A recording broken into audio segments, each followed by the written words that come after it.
What? You I'm rooting? rooting for you. Okay. Yes. Oh my god. Is that an elephant?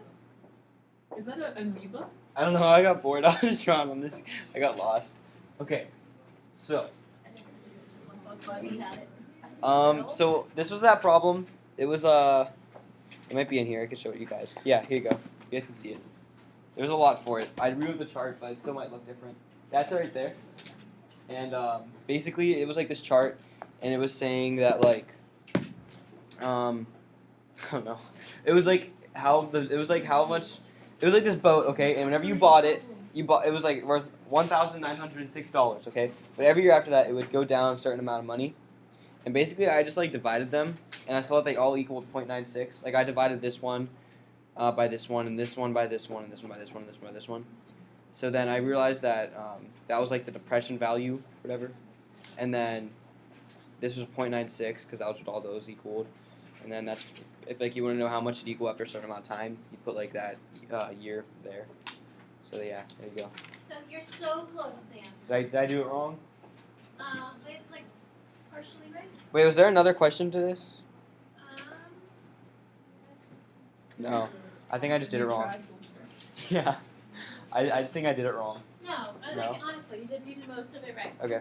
So the first question wanted you to find the ratio of each of the pairs, and that's what he did for the first part. So the first part was finding the ratio, taking the second year divided by the first year, getting all those. They should all be the same if it's increasing or decreasing by the same amount. In this case, it's decreasing because it's going down. However, this number here, the number in front, represents what? The initial value. Oh no. Can an initial value start in year 1? No. Oh, I It forgot has to to do start that. in year 0. So you have to find the So you initial multiply value. by 1.96. Oh. So if 0.96, you can sit down. I'm gonna. Okay. Do you mind if I write on your No, paper? go ahead. Okay. So if 0.96 is your decay factor, but our goal is to figure out what year 0 was, which means currently where it has to grow instead of decay because the previous year is more than what the next year would be. How could you figure out what that number is, Sarah? Would you do it with the other equations as A equals 1 plus R? So it would be 1 plus 1.96. It's not going to be 1 plus 0.96, but I think you're at least thinking on the right track, Virginia.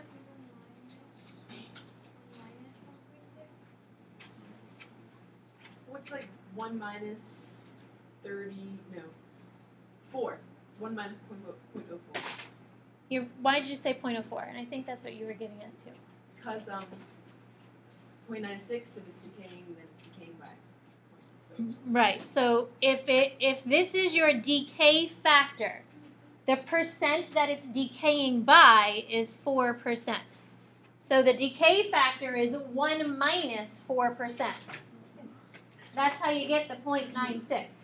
So it's decaying by 4%, but it would be growing by 4% if we go the other way. So if you take this 1.96 because that's year 1, and if we want to find year 0, if you multiply this by 1.04, then I should be able to get the number before, which should be bigger. Because every year here, if you go backwards in time, if this is talking about time, it's always bigger. But if you go forwards in time, that's when you're losing money. So 1906 times 1.04 is 19. Oh, well, I don't know. Aaron, what did you say? I did 1906 divided by 0.96 instead of times 1.04, but I think I got the same thing. Yeah, it should be exactly the same thing. It's doing the same thing. I got 1,985 and 42 cents. Okay, so we'll just say everything else is a whole number, so we'll keep it as 1,085. So that would be your initial amount, and then the 0.96 times t. So this problem, because it's set up in a chart, when you do the ratio, and that's what the first part says, to show that the ratio of the depreciation amounts is consecutive for each year. So that's what this part is here. The ratio is consecutive, showing it's the same every year. that ratio is your decay factor. That's the B value. So the decay factor is 0.96 or 96%, but the rate that it's decreasing by is 4%. So they're different. So a decay factor versus the rate. You'd use the rate to find the decay factor, but the decay factor was already in the problem. So that 4% would be the rate that it's decreasing by. So you kind of have to know like what the difference is between the two. So then instead of decreasing, if you want to find the previous year, it would be increasing then. So it's 1985-ish. They're all whole numbers. Questions? Sam? Yeah, of course. That's thanks for letting me write on it. So what I'd like you to do is see if you can work on that half sheet of paper as I finish checking some homework. And then we're going to go over that. We're going to look at another word problem and a couple of other problems to finish up the notes.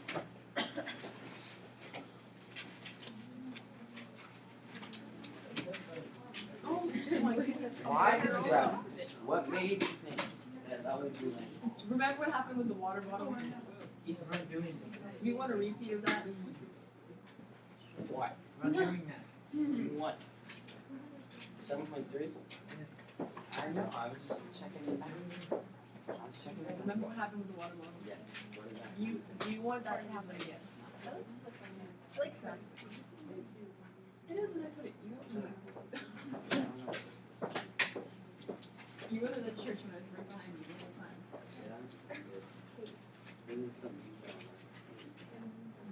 I was a little, I can't take the whole team. I was a little freaked out. So I was in K-pop. No, he never said I was. He kept turning around and looking at me. It makes me feel better. Hey. No, what do you? All I'm saying is that I feel so shaky since you were saying, but then it was too far away. That would have been No, I love her. Mr. Short. I'm just kind of scared. Hi. I can shake your hand. Hi. I like the dog. I'm kind of scared. Yeah, I have mine too. So. No. And I like your mom. Even though she called the cops on the dog. Did she really? I was walking in the street. She was like, oh my god.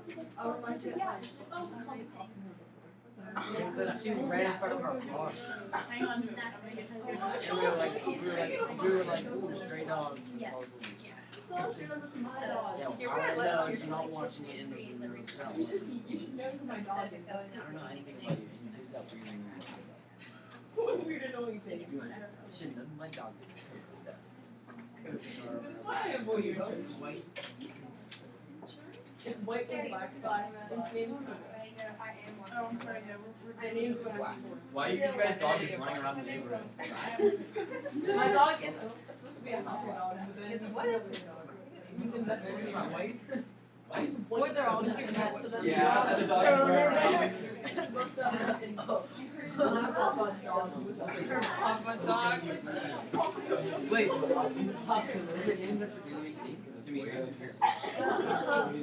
That's okay. Coco CSCO because why not? No, was it coconut? Yeah, signing without appearance. No, it's not for coconut. If you named it Coco, and then coconut white.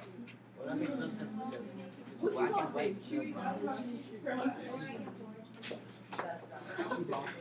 Yeah, because of Chewbacca. You would say that, Ka.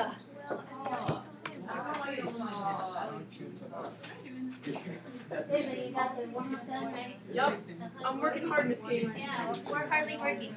Oh And no! my dad's shoes. All right. So if you look at the decay opener That sounds bad. from 2005 to 2015, a certain city had a 2.5 annual decrease in population. If the city had 2,950,000 people in 2005, determine the city's population in 2014. So over this time period, the city's population has declined, which usually isn't a good sign, but it happens sometimes. So if we're finding the decay factor, what do you have to do to find the decay factor?